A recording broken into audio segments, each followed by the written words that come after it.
furthermore, another question which comes to mind regarding what are the things which zakah becomes an obligation upon the Muslim?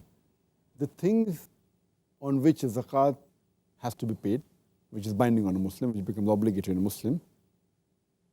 Number one, it is gold. But naturally, all these things should reach the Nisaab level, then becomes compulsory. Number one is gold. Number two is silver. Number three is jewelry and ornaments which contain gold and silver.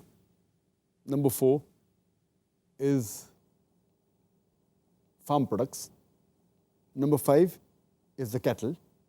Number six is merchandise and goods of trade. Number seven is business activities. Number eight is money, or you can say currency notes.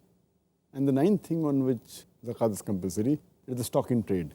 So these are the 9 types of category of things on which zakat is compulsory and binding.